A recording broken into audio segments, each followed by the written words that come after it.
Kasako Media, tunaangazia maisha, tunaandika kesho. Kijana, poleni sana kwa msiba mzito. Mimi nimetambulisha, naitwa Msukuma. Kwa kweli mimi ni rafiki wa karibu sana na Dennis. Tumejuana miaka mingi sana. Dennis ni mtu wa watu kweli. Na kwa bahati mbaya mimi si mtu sana wa mitandao, lakini jana jioni nikiwa Dodoma, mmoja wa wafanyakazi wangu akanitumia clip ya Dennis anaongea kwenye mtandao. Nilipoiangalia nikajiandaa kuondoka asubuhi. Kwa kweli tunakupa pole sana Dennis. Mimi nafanya biashara ya nyumba apartment. Mtu anayefanya kazi ya kudecorate hizo nyumba ni Dennis kwa miaka yote. Kwa hiyo ni rafiki yangu. Ninajua huu msiba ni wa ndugu yetu Dennis fiwa na kaka yake. Tunaweza kusema ni wa China. Lakini familia ya Dennis na mke wa marehemu, unaweza kuona nimejaribu kuuliza, nimeonyeshwa hawa ni wafanyakazi wa marehemu.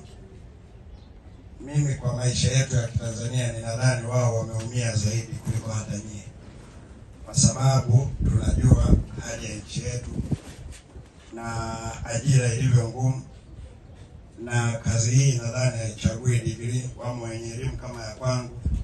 Sasa wana mambo mawili, tunapata bosi gani ajaye.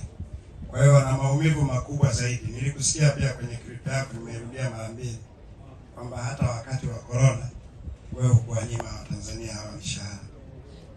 Kwa kweli, na mimi kama kiongozi mbunge, tumezungumza na viongozi pia. Hatusemi kwa ubaya, tunahitaji jeshi la polisi liyapitie vipi haya makampuni. Mimi na marafiki wengi sana Masai hawana hizi tabia zilizojitokeza, hawana. Watu wengi wamekuja huko mjini wanavaa Kimasai lakini si Masai. Sasa tunaliomba jeshi la polisi wapitie upya makampuni haya yanayotumia kabila za watu. Hatuwezi kubrandi kwamba Masai ni wabaya, nyinyi wenyewe ni Watanzania mnafahamu. Lakini mtu anaweza akaekti chochote kile. Hata Wachina wako wabaya na wazuri. Kwa hiyo tunaomba tu kwamba wale waliofanya hiki kitendo, jeshi la polisi litusaidie kuwakamata. Na kama mlivyosema, tutajitahidi kusema kwa viongozi ili waweze kufanya kazi hii. Tunakuomba sana Dennis, najua wewe sasa ndio mwenyeji wa hii familia kwa sasa.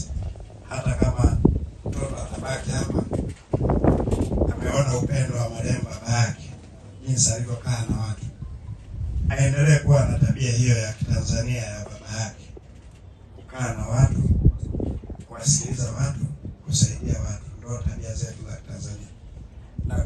Na kwa kweli hata mimi nafanya kazi na Wachina kwenye kampuni zangu.